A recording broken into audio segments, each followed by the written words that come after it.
Today we're going to be talking about our favourite films to watch around Valentine's Day. Or if you're just feeling romantic. Yeah.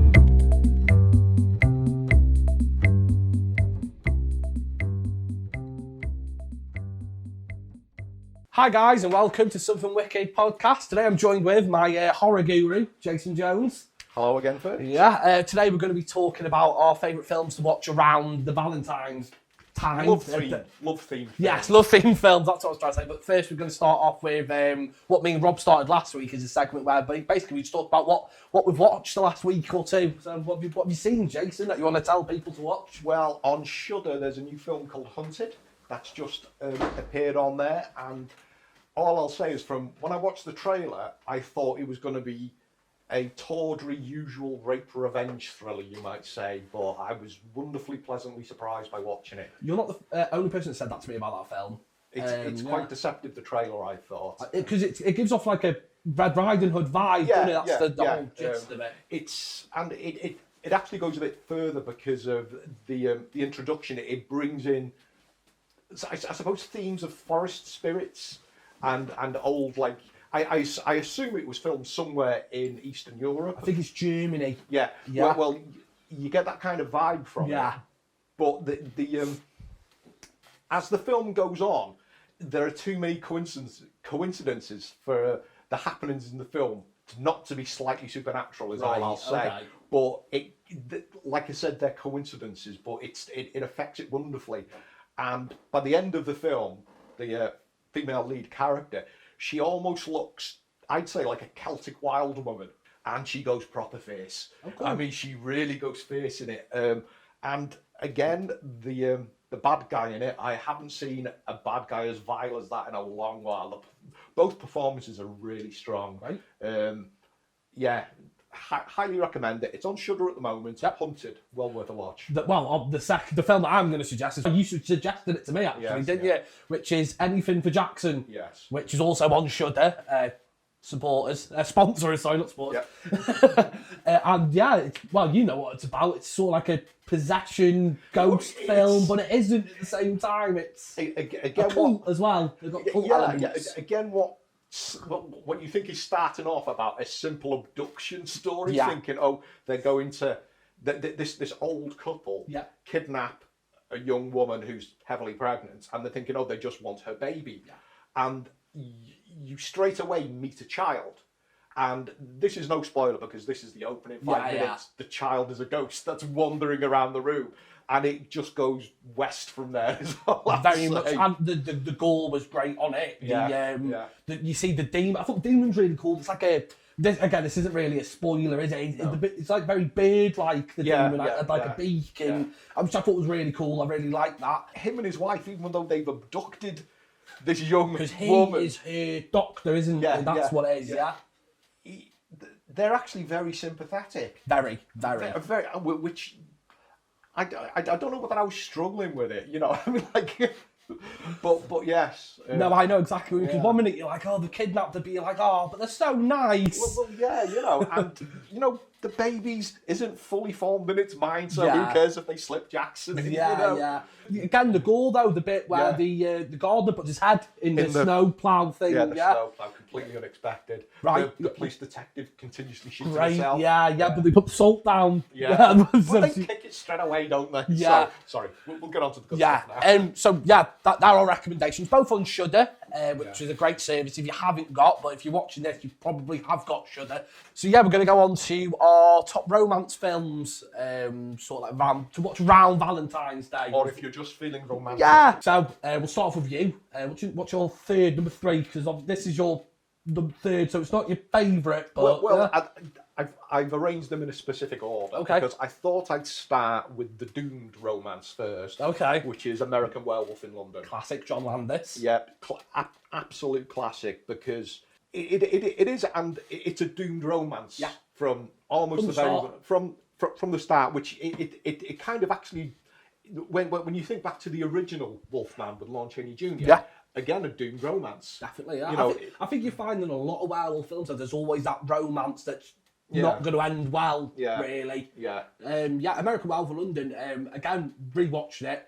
There's so many things that when I watched it, I'm like, Rick Mayhill being in it in the pub in The Slaughtered Lamb. Well, have you seen the feature somewhere or an interview with John Landis where when he attended the premiere in Britain, and at that, I remember Rick Mayhill from my high school days, and this was actually pre The Young Ones, where he used to do a character called Kevin Turvey. I think it was on a programme called Kick Up the 80s, please correct me if I'm wrong, where he was Kevin Turvey, and that's how and the moment, apparently like John Landis was saying, he was sat in the cinema, and the moment Rick Mayhill appears on camera, half the audience go, Kevin Turvey! And John Landis thought, gee, if I knew this guy was this popular, I would have given him some lines. Because he doesn't speak, does he? He's playing chess. I think he laughs. I think that's about as much as he gets. His beer out at the end of the joke. Yeah, that joke is a good joke, though. Yes, it is. Very good joke. I always found that with American Werewolf in London as well, the comedy. I know John Landis is mainly Animal House, films like that. But I think the comedy is on point in that film. It's so funny. It's, I mean, with all of my three choices, there are quite heavy comedy elements in them, which is... Because when you come across these dark situations, they are very funny, a lot of them. You know, almost because they're so ridiculous, you might say. Well, when David calls Jack Meatloaf. Because that always gets me. The special effects were done by Rick Baker. Rick Baker, Oh, the transformation scene to this day still gives me goosebumps. Well, I remember back in the day when you used to get the Sunday supplements on Sundays, and I remember seeing full-page spreads of that, and people, and it was big news. He won the Oscar for that, didn't he? I'm sure he did. I think if he didn't, he should have. Yeah. We need the DeLorean that you hate so much to go back and make it. So let's not start. I got a lot of hate, a lot of hate for that. Sorry, I'm supporting you, my friend. Thank you. But yes, I mean, funnily enough, I rewatched it just before coming here because I left it last, and the scene in the porn cinema where Jack's there with David and he introduces him to the people he's killed, all his fresh kills, and then they're all telling him different ways to kill himself. I love the happy couple with like, I was going to say, there are a couple that are there in the afterlife, and when I think it's one of the tramps says you could hang yourself like that, and Jack says, oh no, if he gets it wrong, it can be quite painful. He's a friend of mine, and it's the most recent killings that do me one. Goes, that would and would that be such a bad thing? Yeah. And at that point, he's a pure puppet, isn't he? Yeah. And I mean, you think, what is that now? That was 1981, 82? Gotta be, hasn't it? Yeah. I think. How good does that look? That film still holds up now. That you could re-release that now, and to youngsters, I think they would know. Well, apart from the phone boxes, there's a lot of phone boxes.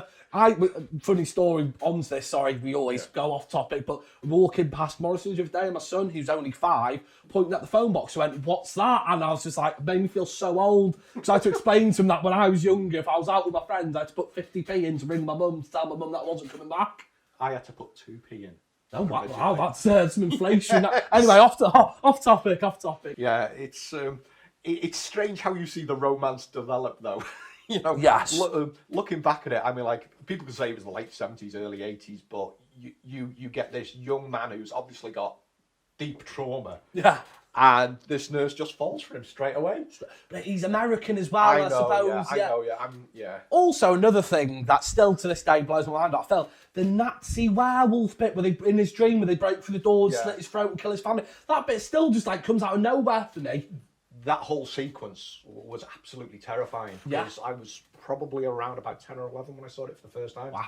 God bless the VHS. Wow. And well, actually the bit in the forest as well, that when he's observing himself in the bed and Alex comes up and looks and his eyes open. Yeah. That's the photo I got David Norton to sign for me. Exactly.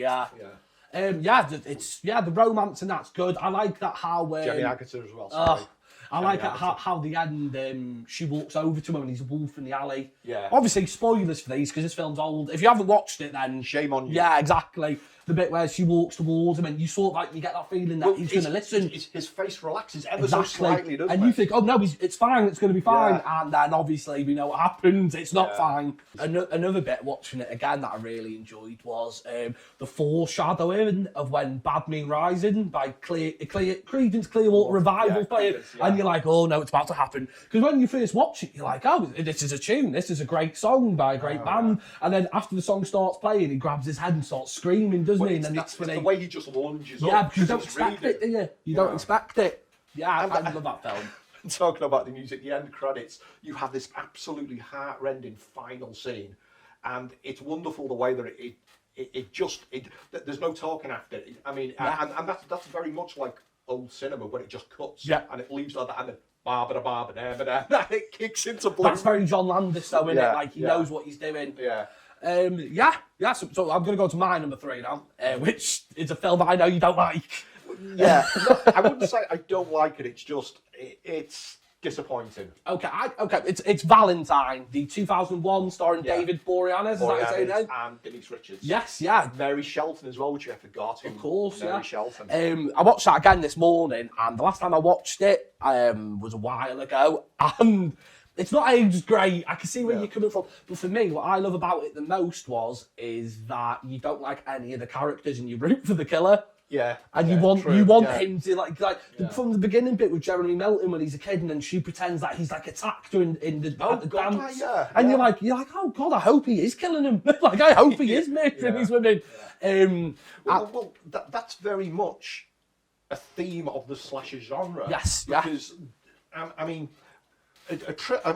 I believe a true slasher should have. Jason Voorhees, arguably he's got his righteous vengeance. Yeah, because he was ignored and he drowned by cancers. And you can see it in a lot of and spurned lovers. Obviously I'm not condoning it, but they give a very specific reason. I know what you mean, I love the cherub mask as well. The mask, I think that's a cool mask. I like the way his nose bleeds, or her nose bleeds. I won't spoil this one. When obviously the killing's happening. I like the kills as well. I think the kills are pretty. Apart from the Denise Richards kill, because when he's drilling and he clips her, I think, and he lifts up, I think, he's going to drill a killer, but he just chucks it in and electrocutes her. Yeah, funnily enough, that was one of the things that stuck in my mind because I saw it in the cinema. Oh, okay. And the things I can remember about it was the cherub mask. Yep. Denise Richards in the hot tub, because at that time she was hot property. We were like, no, she's not getting the top. I'm sorry, I apologise. And the very final scene where you find out who the killer is. Yes, which is, again, given away by the nosebleeds. Which that bit is a bit corny when you rewatch it. Like the end where it pans out and you see the person's nosebleed. You know what, it's nearly 20 years old. I'm spoiling it. It's David Boreanaz's character. He is Milton, isn't it? Nelson. Nelson, sorry. No. And like at the end, he's hugging Mary Shelton. That's it. Mary Shelton's character, and it pans out, and he's just got a little trickle of blood going down his face. Well, it's kind of funny because that only the audience has that knowledge. Yes. No one's seen the killer and lived. No one's seen the giveaway. So it's kind of like it's a nod to the audience. It's confirmation. There's a few other things like I like when one of the girls died with the arrow when she's going around the maze and he gets her with the arrow. I think that's I don't know how to do that. You know what a bow and arrow is. I think that's a cool kill. But watching it again, it definitely hasn't aged great. Not as well as the other two movies that I'll talk about. It's funny because Valentine was part of the mid to late 90s onwards renaissance of the classic genre, slasher genre, which people will argue started with Scream, but you see, I like Scream. Well, the first one at least. The two sequels, the three sequels, I'm not a fan of. Oh, really? But, no. But the first Scream, I think, is a wonderful. It's wonderful because it's a parody, but it's a loving parody of the. And I think actually it was the other Kevin Williamson script, I Know What You Did Last Summer. That to me was that. I remember at the time I was a postman, and I'd get up at 3:30, 4 in the morning, and I put the telly on while I was having my tea and toast before going to work, and I saw the trailer for the first time, and that reminded me of the old slasher films, which ironically two that you're going to mention, because when you mention the slasher genre now, it's people always go Freddy Krueger, Michael Myers, Jason Voorhees. They forget about these one-hit films that were themed around a very specific thing, And I actually think it was quite disappointing that I Know What You Did Last Summer spawned sequels because. Did you ever see the third one? No, I saw the first two in this. The third one, what's the original killer called? Ben? Is it Ben something? It's called. Yeah. But the fisherman he's called, isn't he? Yeah. He's a ghost in the third one. Oh, so they got the supernatural. Yeah, it doesn't make sense. It doesn't make sense. No. Yeah, so Valentine for me, I think it helps as well. When it first came out, I was about 6, and I watched it with my mum. Yeah. Good upbringing. Yeah, very my mum. Yeah. My mum's one that got me into horror. To be honest with you, you just moulded me from there. Like the potter's wheel. Yeah, I think it's just it's very 2000s though. That's the thing. Like you see, like Denise Richards got like a little Motorola, and it's not aged great. But yeah, we'll go on to your number 2. Number 2 is The Domestics, which I only watched for the first time night before last, which I really liked. Yeah, I got the message through, loved it.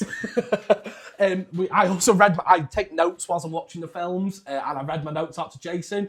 And there's 5 factions gangs in the post-apocalypse that you know of. One gang I really liked was the Gamblers. I thought they were really cool. I like the way that when they find someone, there's 3 things: there's either take them back, kill them, or let them go, isn't there, when they're spinning the roulette wheel?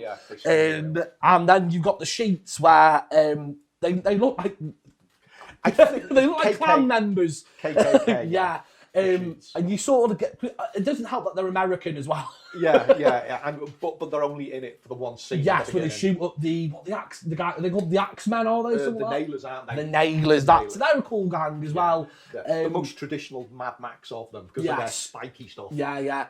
I don't know, the Gamblers were like deer heads and buffalo heads. They actually reminded me. Have you played Fallout 4 Nuka World DLC? I have, yeah. One of the factions in that. Because they wear all the animal heads, don't they? But they're a bit more Dayglow. Yeah, no, I really enjoyed Domestics. Yeah, like I said to you beforehand, it was marriage counselling going across country in apocalypse. Well, I mean, a brief description is it's set. It's set roughly. Isn't it like 3 years? 3 years, I think they said. The opening scene of the film, you see planes go over, spraying black dust. And you've got Kate Bosworth, who's one of the main characters, says that it killed an awful lot of people straight away. And so you've essentially got the end of the world. But it hasn't quite collapsed yet.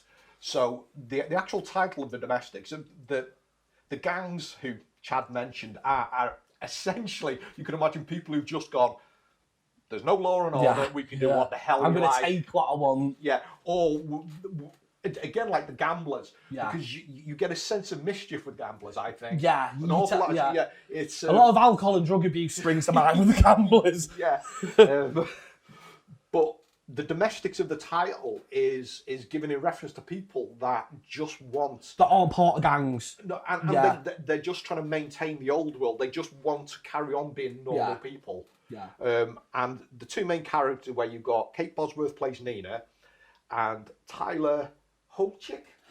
I found something interesting out about him. He was the kid from Road to Perdition. Tom Hanks' son. Yeah. Sorry, again, going off topic, but I found out that he plays the son. I saw that in the cinema. Great film. Anyway, sorry, back to the Domestics. Ironically, Kate Bosworth played Lois Lane in Superman Returns, and Tyler Hochik plays Superman in the Arrowverse, and he's actually... Oh, really? I didn't know that. Yes. I can see that. I can see that, though, yeah. And, well, he's actually... he's got his own series starting soon. Cool. So, and they were a couple that were divorcing just before the apocalypse happened. Yeah, and obviously you can't go to a divorce place when... Well, it's kind of...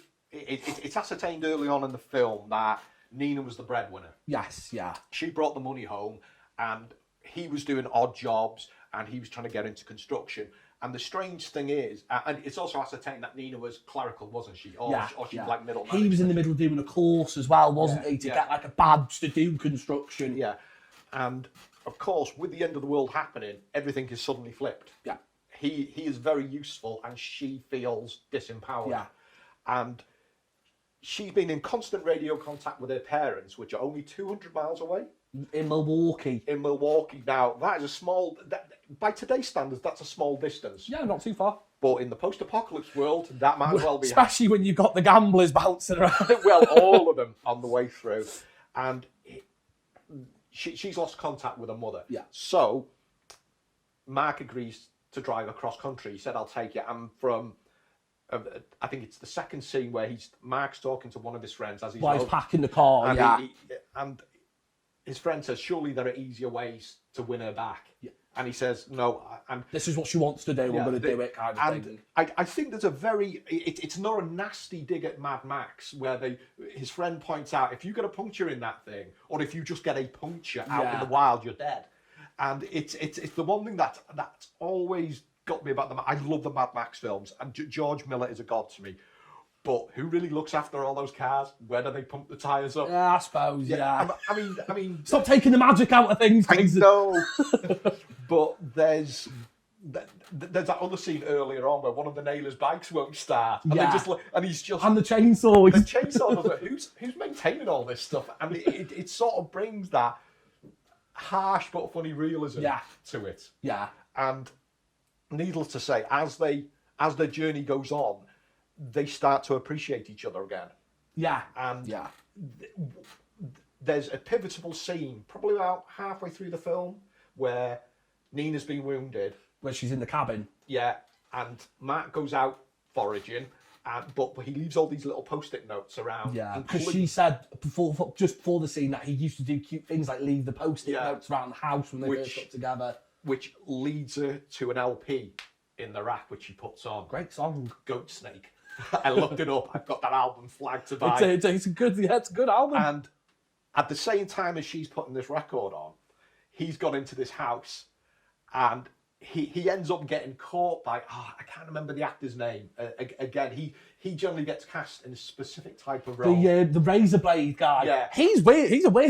He's a weird guy. Yeah, but he's got that silver-plated lube, and obviously he's trying to impress by making references to A Clockwork Orange. Yes, but ultra-violent. Well, it's Mark's reaction's like, really? I've got to do this? Yeah. And then he brings in the big.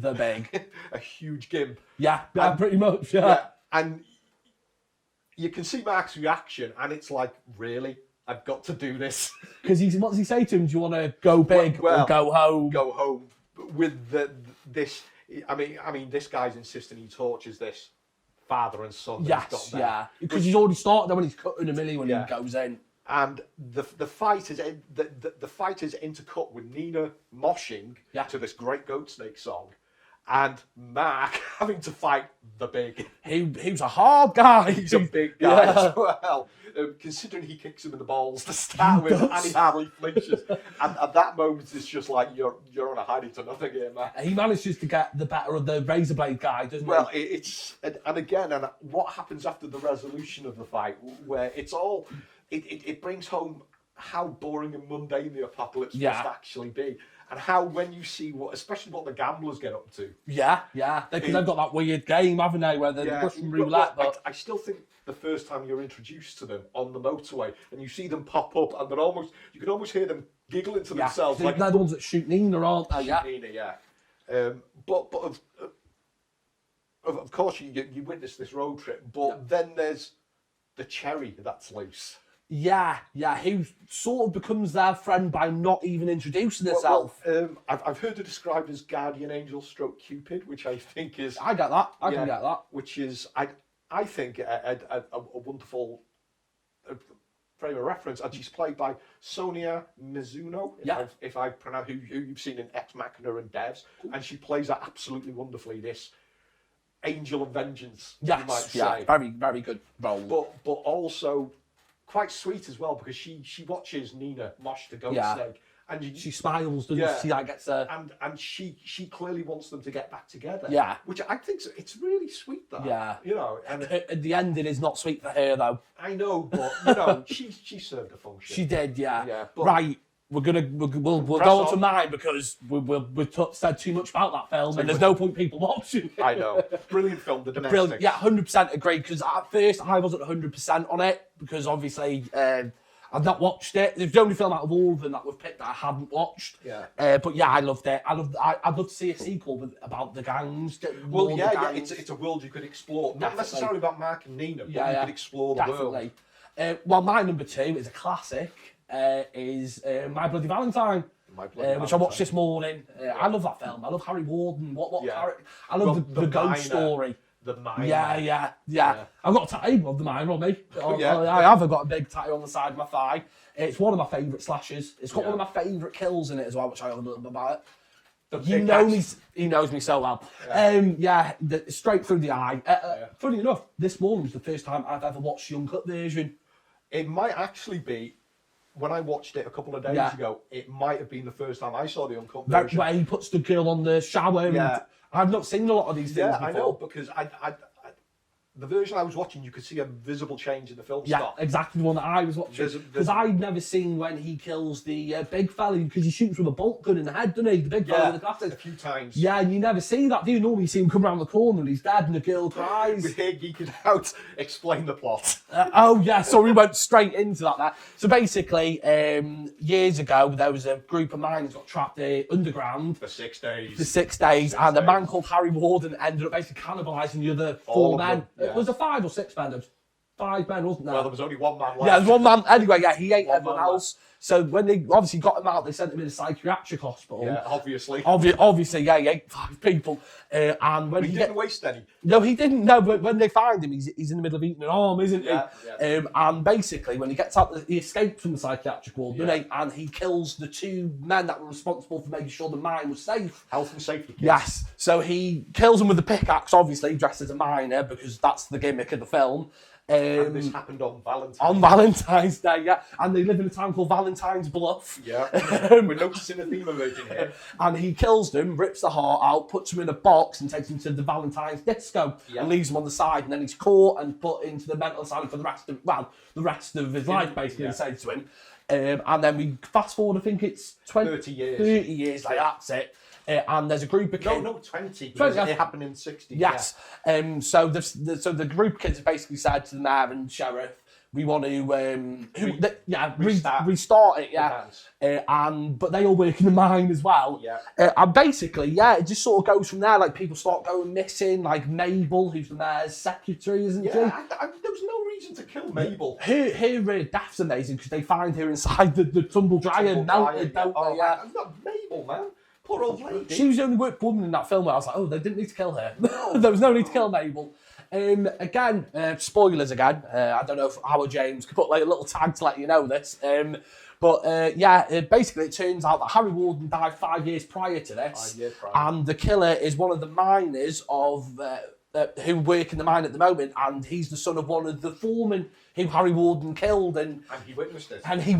There's a bit which again I've never seen before, where he kills the father, and whilst he's ripping the blood out, the blood squirts on his face, and I'd never seen that before because he's under the bed covered in blood.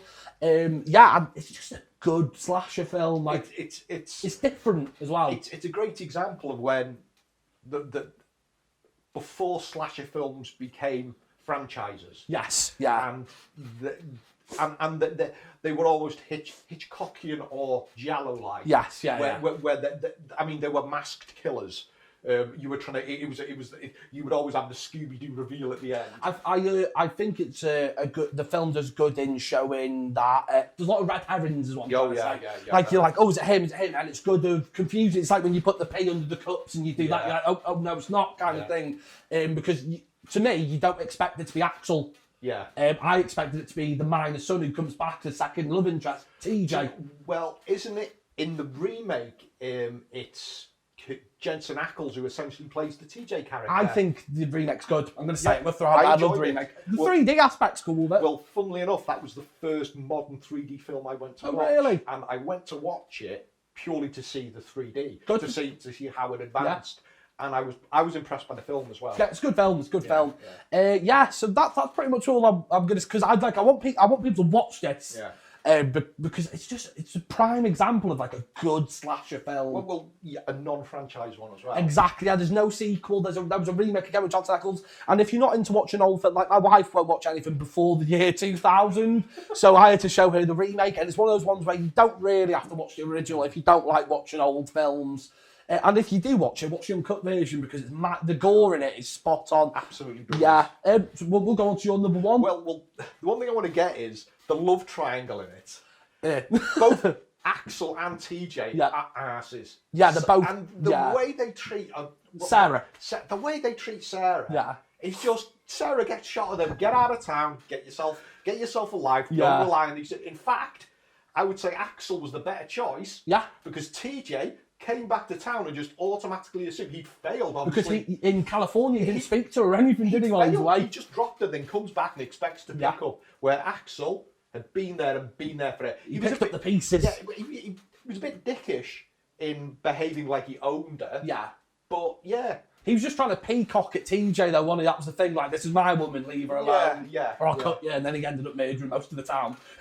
Just give the film away. That's all right. We're here now. It was made in 1981. If you haven't watched it, he was a psychotic killer, and he was the better choice. Not 81. When was it made? It wasn't 81, was it? I think it could have been 82. I don't know. Okay. Yeah, it was one of those years. Yeah. Put it this way: the psychotic murderer was the better choice. Yeah. Than the arsehole. I would have married the psychotic murderer. Yes.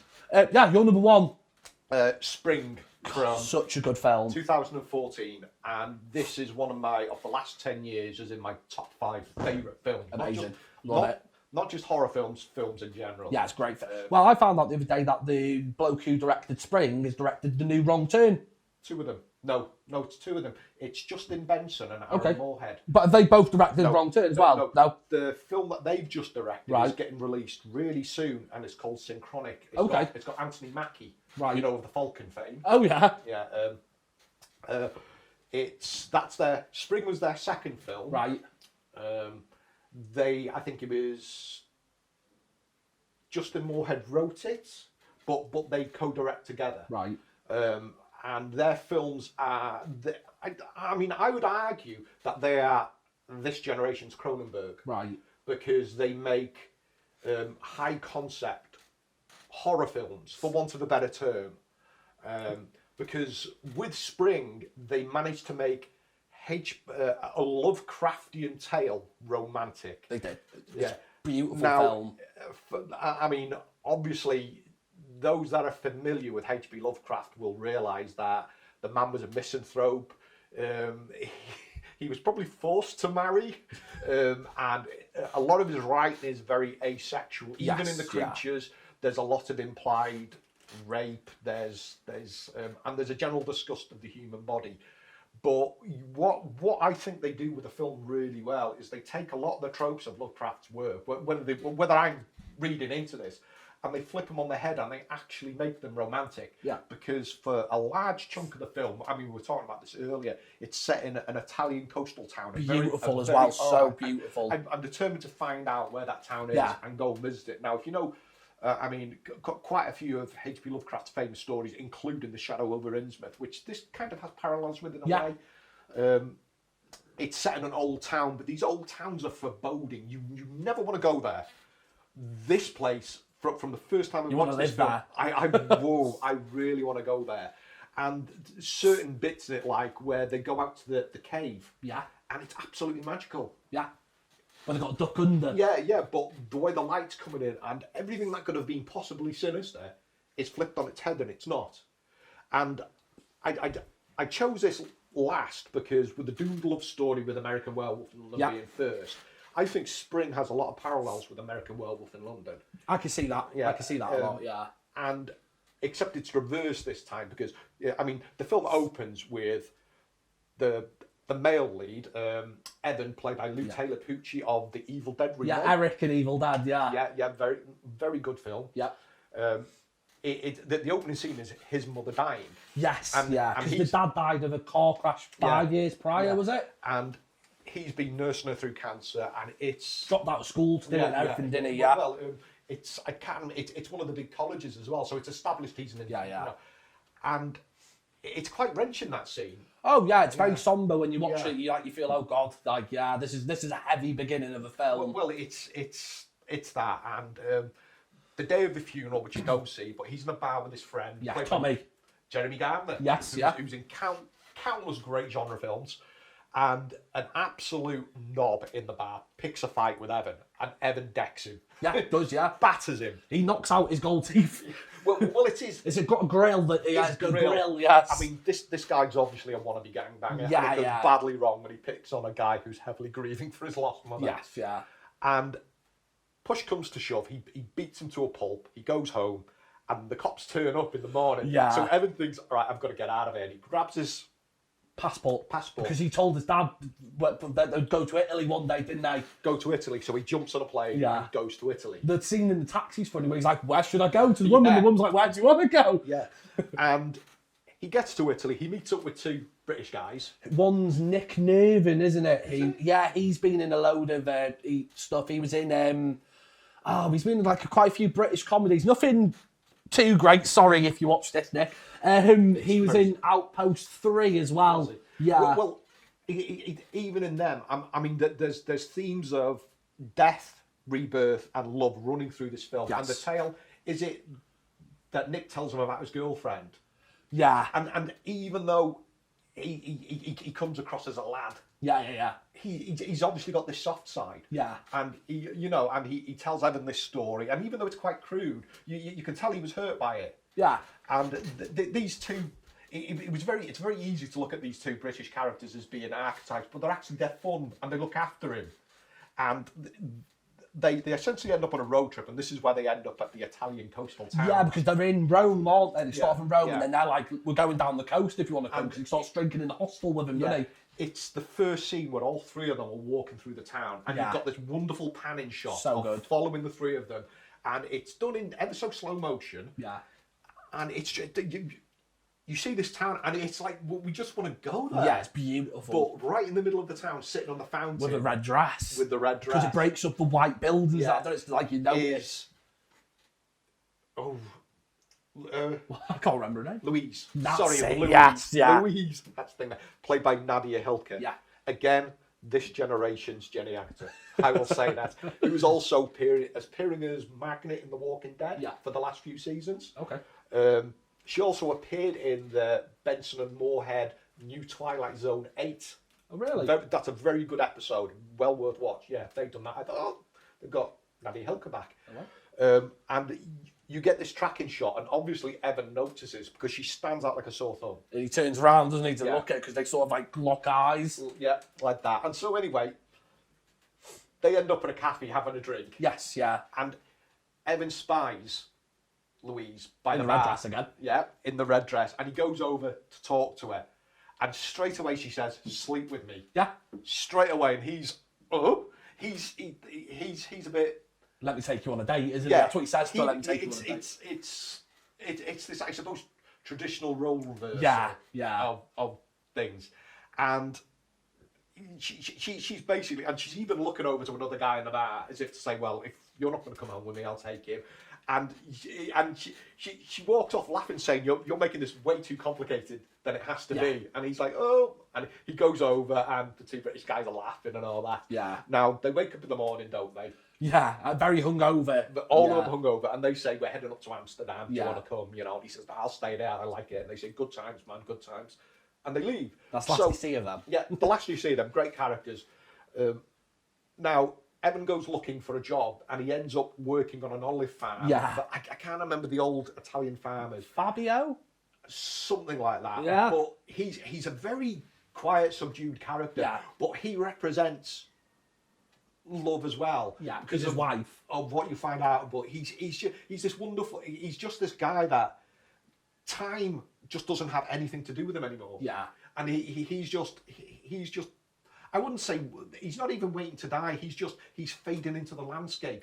Because he knows so much about the olive groves. Yeah. And he's almost becoming part of the land. He's almost like the town they're in. I wouldn't say he becomes a mentor to Evan, but he again becomes... Evan definitely looks up to him, I see, like a father figure. Yeah. Because there's that scene where he's talking to him and he goes, he sees the police, he goes, are they the police? He's like, no, immigration. He goes, should I run? He's like, yes. And he just runs across the field, which is almost like a Benny Hill carry on. So funny. So blatant. Run across the field. Yeah, with this film, I definitely think it's one of those ones that we shouldn't say too much about because it's one of those ones that you have to watch. Yes, definitely. And it's suffice to say, there's a creature involved in it. Well, I wouldn't say a creature, but there is something which is... It's funny at first because the supernatural comes into it, but it's... Is it what Einstein said, that any form of technology or science which is advanced, can appear like magic. Okay. And that's essentially the explanation. Right. Including that wonderful bit where a character says, I've learned so much over the last 30 years. Yeah. And that character's been around for millennia. Yeah. 2,000 years. 2,000 years. And it's even to what you learn about the character's past. Yeah. And everything that's happening now. And it's, I wouldn't say it's hard science because it obviously hasn't been proved, but it's kind of those things where you think that they've actually thought about how they're explaining this. Yeah. But the relationship between Evan and Louise just develops wonderfully. Yeah. I mean, after they obviously end up going on a date. They do. And they end up back at, is it Louise's? Evans. Evans, on the olive farm. Yeah. Now, one of the scenes I love in the film is he's walking back through town and he sees her buying an ice cream. Yeah. And he walks in and he goes, hi, and she's like, I'm sorry. Who are you? Who are you? And you're thinking, oh my God, what's going on? Yeah. But it's the way she turns, and she starts sniggering like she's playing a joke, and I just think that's wonderful. It's a great film. And, you actually see, I mean, I know people that have met someone and they've been married within a couple of months and they're together 30 years later. Yeah. And this is almost like one of those instances. You believe that they're in love. That film definitely drags you into making part of their story. Yeah, it's a beautiful film, which I highly recommend. When Jason said this was his number one to me, I was so happy to rewatch it. Yeah. I sat in my chair in my front room, my headphones on, just watched it. I didn't look gorgeous music. Yeah. Well. Oh, the sound. Amazing. Right. My number one is I would say, and I don't know if this is a tall thing to say, is the most underrated slasher film ever, which is The Prowler. Yeah. The Prowler, which has got Tom Savini's best special effects. Are we talking about that? Oh yeah, and with the pitchfork in the shower as well. That is shocking by today's standards. I watched my 3 films again this morning. Before we start geeking out, get the story. Oh, of course, okay. So basically, it starts off in 1945, just as the war's ending. Yeah, it's ended, yeah. And basically, this girl's wrote to her then boyfriend. It gave him, I think, a John, I think they call it in the film. And he's over fighting. Yeah, he's fighting. Fighting the Nazis. Yeah, and basically she said, listen, I can't wait for you anymore. I'm a woman, I've got needs. And then it shoots. That's horrible when you think about it. Yeah, it's horrible. And her name is Rosemary because over here it was called Rosemary's Killer, wasn't it? That's what I'm about to say. I actually saw it. Yeah. I never saw My Bloody Valentine back in the day. Okay. But I saw Rosemary's Killer. In cinema? No. Oh, God, I was going to say. You must have been like 6. Right? No. God, what? Not in Japan. Anyone into the cinema there. So, obviously, it shoots to Rosemary, and she's at a date with a rich lad, isn't she? It's at the graduation ball. It's kind of got the same feel to how they cancelled the party on My Bloody Valentine, don't they? For the same reason. Basically, there's the Prowler who is in all army gear, and they get pitchforked. Which, I must admit, I'm watching the film and he alternates between a pitchfork and a bayonet. Yes. I get the bayonet. And the sawn-off shotgun, remember, at the end? Well, we'll get to the tooling up bit later. But I never got the pitchfork. No. Well, it was called the Pitchfork Massacre in America. That was its original title. You see, I never knew that. Yeah, I only found out this morning. I'm not acting like I knew. I didn't. I found out. Yeah, in America, its working title was the Pitchfork Massacre, which you get, don't you, from what happens.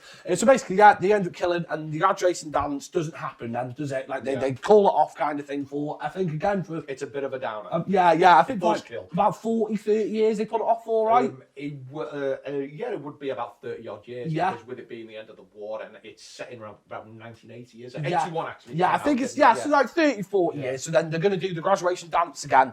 I like the whole cast. I think again with My Bloody Valentine, I didn't say that. I like the whole cast. Yeah. You got a couple of people that you don't like, but like I care about everyone in these films, which is what I love. Yeah. So they're doing the dance again, getting everything sorted. The deputy's got a bit of they're a college student as well. They're not high school, are they? Yeah, they're college. Yeah, college or university. Yeah. Because one of the central locations is the sorority house. Of course, yeah. Or it's a house where all the girls live. Yeah. And Yeah, so basically there's a deputy who I really like, and then the sheriff who's going away on a fishing trip. Yes. Again, there's a lot of red herrings in this film. There's so many red herrings in this film. Yeah, at one point I thought it was the shopkeeper's brother, you know, the simpleton. Yeah. You'll have to say that, you have to call someone the simpleton. Yeah. Challenged. Yeah, there you go, yeah. And his brother calls him a simpleton in the film, that's why I called him it. Yeah. I thought it was him, but it isn't. I won't spoil it because again, I think it's like probably my favourite slasher. It's when I was watching it, and again I watched a few reviews to think, am I watching?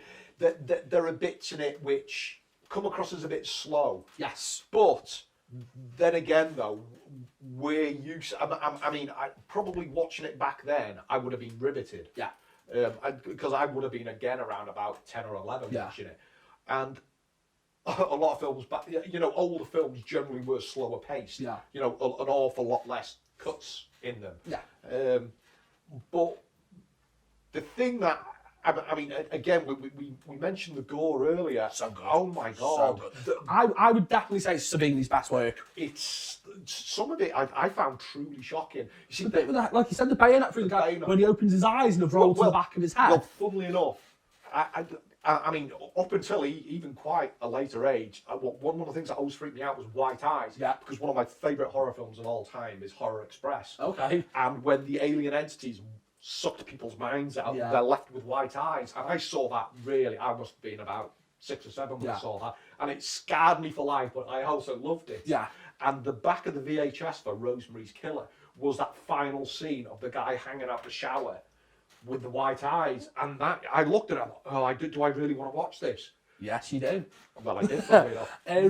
One of my favourite scenes from that film as well was where she's getting ready, and it's intercut with him getting ready, where he's tooling up. He's putting his bayonet in, and he's putting it, because his mask is basically like an army jacket just tied up, isn't it? And I just love that, like, there's her putting her brooch on, and then he's like sorting his shotgun out. Funnily enough, when he put the shotgun in, the sawn-off shotgun, I was thinking, wait a minute, why is he in a sawn-off shotgun? Yeah, that's a great kill. A great kill. Which, funnily enough, it's just as well. I don't really want to say much more about it. Well, again, talking about, I mean, the best kill sequence is you've got one of the girls is having a shower, and her boyfriend turns up, and basically let's have a bit hanky-panky in the shower, you know, and it's when he's getting undressed, he gets grabbed from behind. Hand over the mouth, isn't it? And the bayonet gets pushed down through the top of his head. Through his chin. And it comes out through his chin, which is what we said. And my only problem with that scene is it goes on for a bit. I mean, he survives an awful long time with a bayonet through his head. I'm pretty sure you'd pretty much die Yeah. straight away from that. But that scene is, I mean, that's horrible. Yeah. That is such a good scene. Like straight after that, like you were saying a bit with the picture, where he's rising off the floor. It's I think that's shocking by today's standards, because you get, I mean, you essentially get nudity, blood and violence against a woman, which was, I mean, I can understand back then why it was cut, but even watching it now, I'm thinking that is actually, and that is a sadistic scene. You can tell this guy hates these kids and he's killing. And like I said, rewatching it, I was whoa, you know, I didn't realise it. They're aged perfectly. That is intense, you know, even by today's standards. The girl who's swimming in the pool as well, how he kills her. Cindy Weintraub. Cindy, who, funnily enough, played a college student in that. The year before, she made Humanoids from the Deep. Great film. And she played Doug McClure's wife. Now, Doug McClure would have been knocking on at that point. But I'm not dissing the McClure, because he carried on doing the good work until a ripe old age. Yeah, but I don't want to say much more about that. Watching the special effects where... Oh, perfect. That scene where she's climbing out the pool and she gets kicked in the head. Yeah. But how Tom Savini made the rubber leg. But they filmed it in October, so she must have been freezing. She took a few takes, didn't it? She was in the pool. Yeah. That film for me is just a special effects gore. The director and one would go on to direct as well. What? I did see this film, didn't direct after that. It was, oh God, it was... He directed some bangers, didn't he? Yeah, his first one after that big one was Friday the 13th Final Chapter, wasn't it? Of course. Because I think, didn't he meet Sean Cunningham? And or he was one of the other producers, and they said to him, "We'll get you to make it," because it was actually that. Needless to say, it takes takes place on February the 14th, but it's a Saturday. Right. And we all know the day before February the 14th is, Friday. And the whoever it was you were speaking to said you should have called it Friday the 13th because it could have essentially been a Friday the 13th film. Yeah. And of course, Savini done the special effects on final chapter, didn't he? Well, he brought him back from the first one. Didn't he? But he would go on to do things like Missing in Action with Chuck Norris, Invasion USA with Chuck Norris, Red Scorpion with Dolph Lundgren. Yeah, that's it. Yeah. And he went on to do all these great action flicks for Cannon. We miss you, Cannon. Please come back somehow. But what a career, in pure pulp cinema, I would say. Great. That he had after that, and how people just tend not to remember the Prowler, Rosemary's Killer, or the Pitchfork Massacre, whichever name it may be going by. I kind of get Pitchfork Massacre more than the Prowler. I kind of get that more. Yeah. So they're our picks. Watch them all. I know we spoiled some, but just get over it, innit? What I'm going to do as well is just a little quick shout out because our Rob's not here today. The lovely Jason's filled in for him. But I want to tell you what his 3 picks were quickly. His number 3 was Overboard with Kurt Russell and Goldie Hawn. Number 2 for Rob was Heartbreakers with Sigourney Weaver and which we were talking about before. Which I thought Gene Hackman as well. Brilliant. What did you explain about getting the kids to smoke? Because he's a a cigarette baron, isn't he? That's why he's got money. He's great. And then Rob's number 1, which is a film you've not watched, but I've never seen. Fatal Attraction, which if you haven't watched that, and I don't really watch anything out of the horror genre, this is, again, for an episode that we're going to do, stealth horror. Very big stealth horror film, because it's a very dark film. Oh, God, Glenn Close, amazing in it. But so they were Rob's picks. So big shout out to our Rob, we miss you. That's pretty much it, guys. We've got merch as well now, which is pretty cool, as you can tell. So if you want anything, give us a message and we can try and sort something out for you. Yeah, I'm Chad, obviously. This is Jason. Thanks for watching, guys. Keep it real. Keep it real. Real.